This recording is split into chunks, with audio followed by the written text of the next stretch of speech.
For generations, we have been taught that we had to believe the story of the Exodus on faith alone.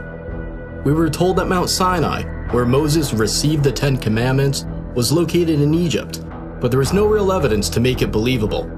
No pictures of left-behind artifacts, practically nothing to validate one of the most important stories of the Bible.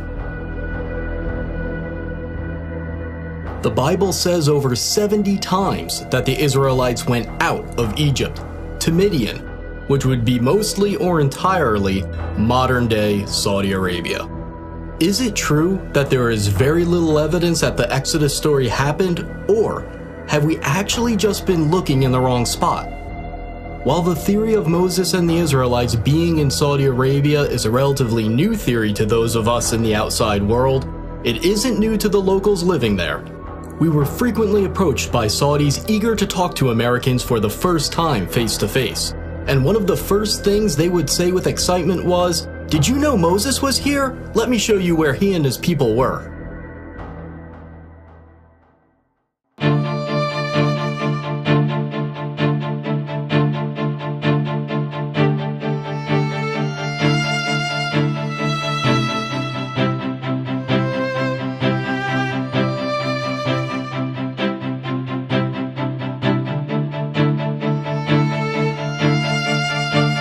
The tradition that the mountain in Egypt's Sinai Peninsula is Mount Sinai only dates back to the 4th century AD. New research based on Jewish, Christian, and Islamic sources indicate that there is a tradition that is 600 years older, and according to that tradition, Mount Sinai is in northwest Saudi Arabia. This other tradition points to Jabal Makla, a peak on the mountain range known as Jebel al-Lawz, as the true Mountain of Moses. Several historical sources, including Josephus, recorded that Mount Sinai is the highest mountain near a city that is today called Al-Bad.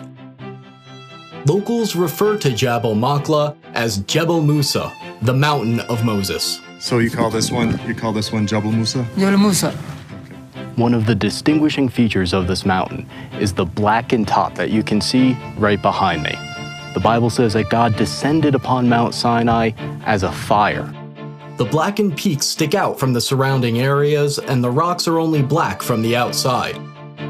Researchers disagree as to whether the blackened rocks are actual evidence of God descending upon the mountain as a fire like the Bible says, or whether it's natural volcanic rock.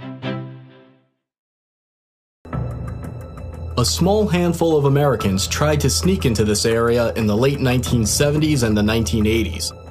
They were arrested, and their photos and videos were confiscated by the Saudi police.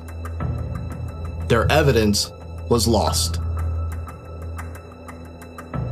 However, images and videos slowly began leaking out to the outside world. According to those who snuck in and were arrested, these sites were being kept secret by the Saudi regime, a theocracy that hid them from the world using fences and police and the threat of force. As I tried to understand why the Saudis were hiding this important site, I began reaching out to sources in the Islamic world. For 15 years, I've been in the fields of intelligence, counterterrorism, and international relations, and one of my best contacts had a story to tell. He used to belong to a jihadist group, and he even had meetings with Pakistani intelligence and close associates of Osama bin Laden. And now, he's speaking out for the first time. When I was in the jihad world, we all knew that the Mount Sinai was in Saudi Arabia. The people on the outside, even most Muslims, had no idea that it was there, because we fighters didn't want anyone to know about it. We all knew that the Saudi government hid it and protected it with security, and we all agreed with it. We believe that if a site, even a holy site, is visited by people and used for idolatry, it should be destroyed. But our hiding it, according to the Islamic law, is what saved it, so you can see it today and appreciate it.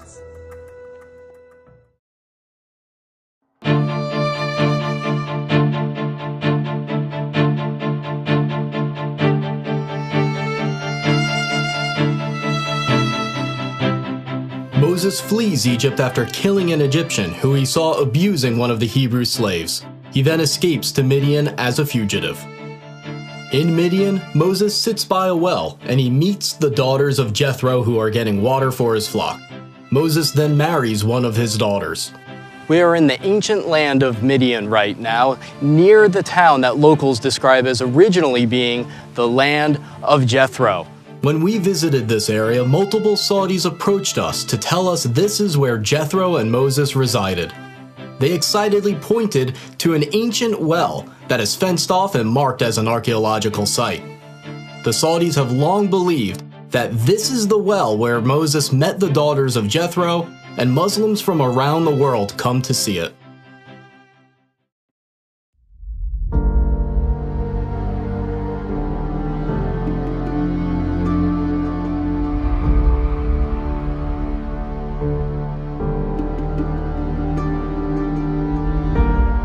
The book of Exodus says that the Red Sea crossing happened at a spot named Yam Suf, but experts have long disagreed about where it was. There are two proposed Red Sea crossing sites from Egypt into Saudi Arabia.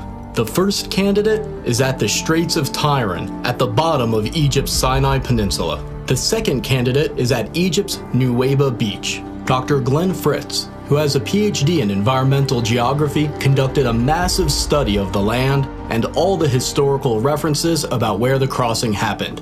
He found only one exact match: Egypt's Nuweiba Beach. Nuweiba Beach is almost 5 miles long and 3 miles wide, providing enough room for the Israelite population to fit. Here, they'd be trapped with the mountains on both sides, the Red Sea in front of them, and Pharaoh's army right behind them. Amazingly, there is a path under the water from Egypt into Saudi Arabia. The path is not too steep. The Israelites could have easily walked across if the waters were parted. Underwater research by Dr. Leonard Moeller showed strange shapes in the coral, leading some to believe that the remains of Pharaoh's army are there. According to this theory, the coral wrapped around the debris from Pharaoh's army and retained the shape of the objects after they dissolved.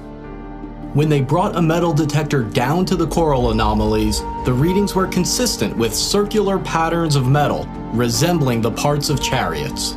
We had planned to dive near the possible Red Sea crossing point because it's a public diving site with stores where you can go and rent diving equipment.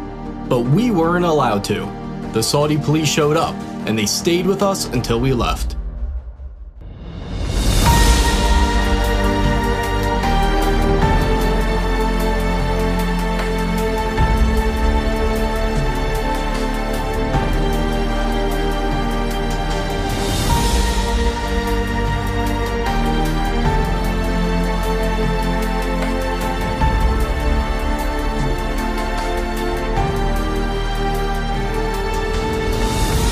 After the Red Sea crossing, Moses and the Israelites stop at a place near Mount Sinai named Elim.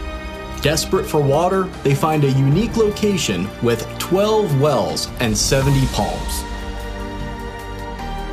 Along the path to the possible real Mount Sinai, there is a match for Elim with many palm trees and, to this day, 12 wells. Saudi locals pointed us to this location and specifically referred to it as Elim.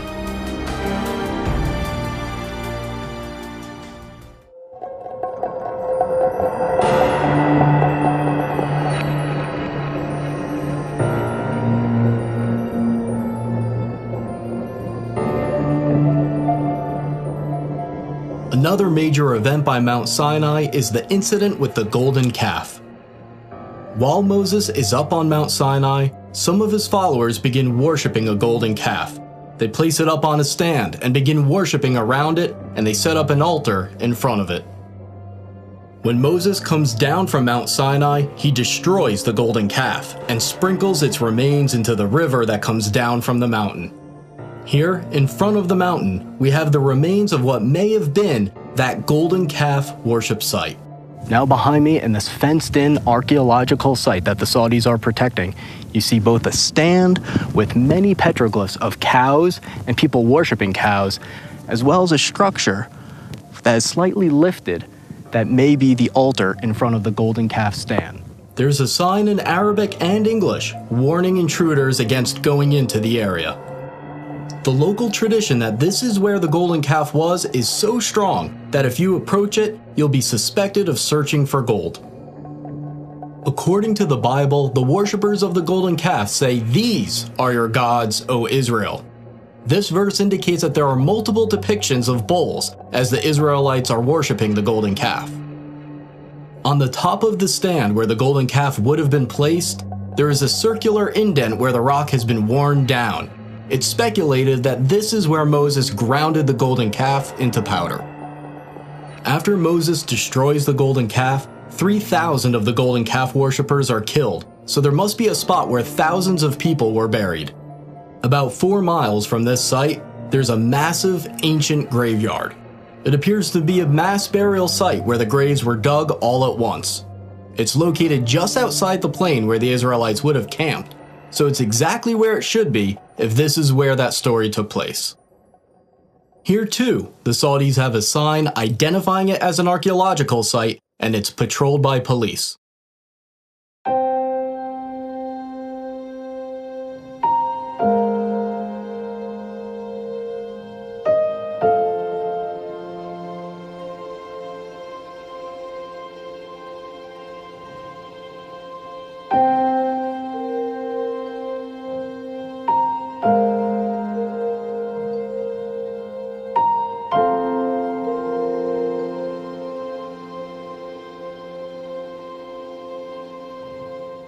The book of Exodus says that Moses built an altar of uncut stone at the foot of Mount Sinai and also set up 12 pillars to symbolize the 12 tribes of Israel. Right here at the foot of the mountain, we see this structure that resembles an ancient altar. And what we are standing in right now is probably the animal chutes that would lead them to sacrifice at the foot of the mountain. The animal chutes lead to this area of the structure, which may have been the slaughter platform for animal sacrifices. The Saudis, of course, say that this has nothing to do with Moses, but they admit that they found animal waste and bones underneath this area when they dug. People who have been to this site decades ago say that this site used to be much cleaner, and you could more clearly see the remains of about 12 pillars, as well as a stone platform that they would stand on. Near the altar and the 12 pillars, Moses reads to the Israelites the Book of the Covenant, and they agree to it. This means that Moses probably had a spot right above the altar that served as a stage in order to address the people. Right above this area with the altar and the pillars, there is an area that could have been a perfect spot for Moses to be seen and heard when the covenant is made. A Saudi local actually pointed to this part of the mountain and showed us how Moses' voice would have echoed like he was speaking in a natural amphitheater. The Bible says that a brook flowed down from Mount Sinai, providing water for the Israelites. The brook must have come down near the altar at the foot of the mountain for the sacrifices to take place, and the brook must have come near the golden calf because Moses threw its remains into the river. It's very easy to see where there was once a stream coming down from this mountain, where there's evidence of burnt sacrifices. It then ends up near the possible golden calf worship site. There's even evidence of wells around the area where a pool of water would have formed, proving that a large population once lived there. According to the Bible, the prophet Elijah travels to Mount Sinai, and once he gets there, he goes into a cave, and that's where he talks to God. The real Mount Sinai must therefore have a cave that is accessible, safe, and suitable for sleeping. This cave above the altar is about 15 feet high, 20 feet long, and 20 feet deep. If this is the real Mount Sinai, then this is almost certainly the Cave of Elijah.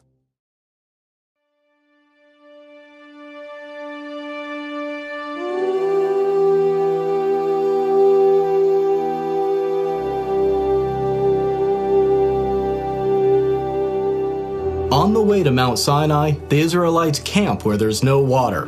Moses goes up to a distinct rock and strikes it with his rod, and miraculously, water pours forth for his followers.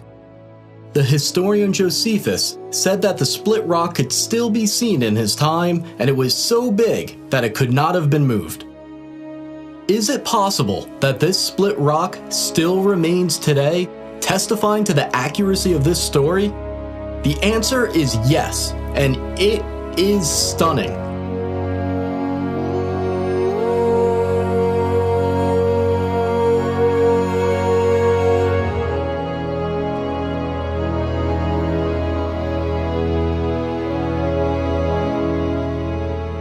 This split rock was first discovered by Jim and Penny Caldwell, an American couple that was working in Saudi Arabia in the early 1990s. The local Bedouins have long had two names for this area, the Water of Moses and the Split Rock of Moses. This split rock is on top of a 100-foot hill and is somewhere between 40 and 60 feet high. And what's really amazing about this specific location in the valley along the possible route to Mount Sinai is that the rocks underneath the split rock are smooth, as if tons and tons of water poured forth, forming a miniature lake at the bottom for the Israelites to drink from. If you have a relationship with a local, they'll tell you that this area is related to Moses, but the Bedouins that live here will try to keep you out. We saw this firsthand as we were chased out of the area. Okay, so we are flooring it. We're gonna see if this guy follows us. We heard 2 gunshots. This guy's like, doesn't really want to party.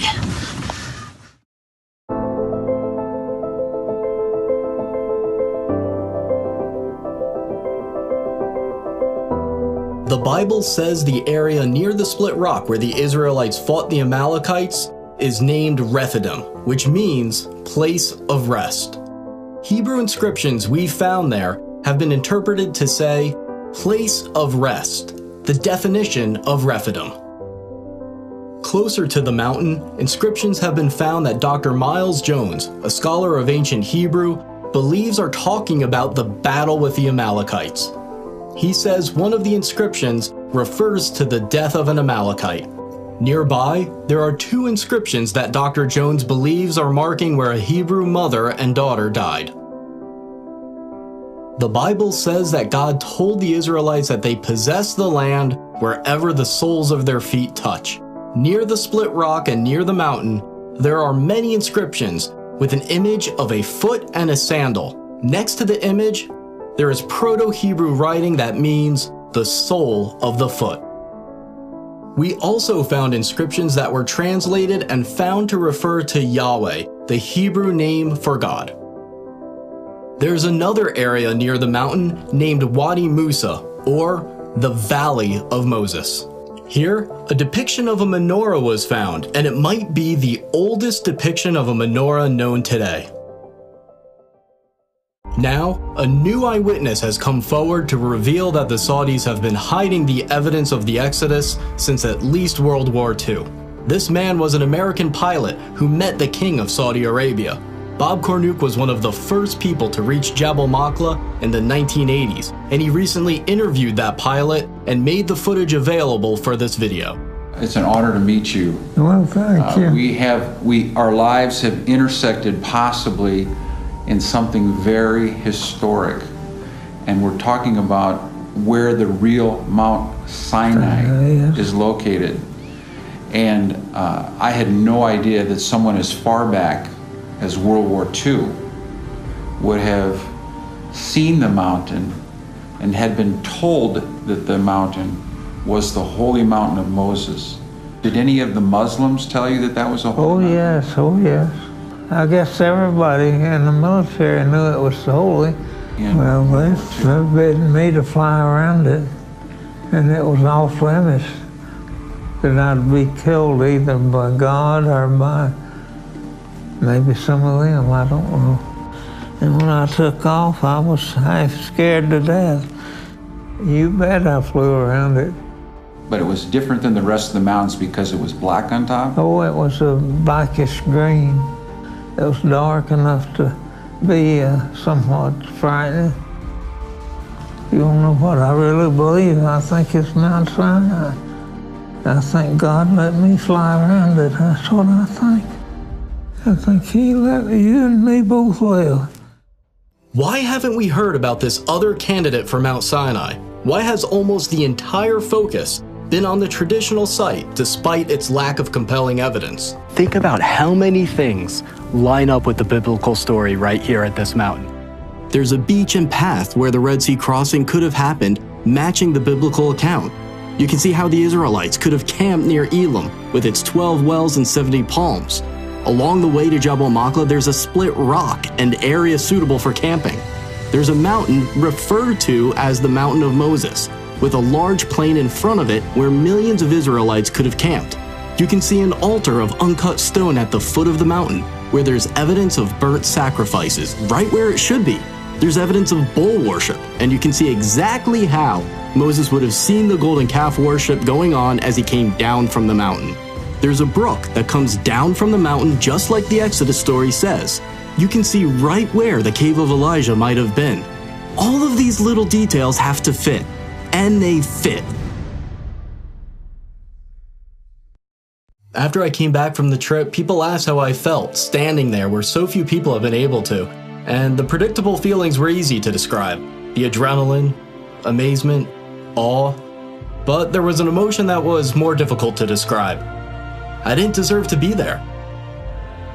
I'm not someone who's given away his wealth to the poor, I'm not a scientist or a pastor, and there are still days where I feel like I have no faith at all. But then as I looked at the mountains, I remembered something. The Bible has a clear pattern where God doesn't use the best or the most expected. Even Moses was so insecure that he didn't want the job. Rather than using the most qualified, the pattern is that God uses the unexpected, the insecure, the flawed, the depressed, the doubter, the underdog. Every single person can make a difference, especially those that think they can't. As you watch this, the Saudis are constructing a super city that is planned to be 33 times the size of New York. If all of us don't take action, Saudi construction in the area may destroy key evidence and prevent excavation for the foreseeable future. To try to stop these sites from being threatened, we have set up a website and a nonprofit organization to support further research and to convince the Saudis to preserve the sites so they can be saved and investigated. We're entering a period that we have never been in before, one where this footage and other evidence of the Exodus and the Bible overall are only a click away for anyone on Earth with an internet connection. And as these sites are revealed, it will change the Middle East forever and impact the billions of people who follow Judaism, Christianity, Islam, and those with no faith at all.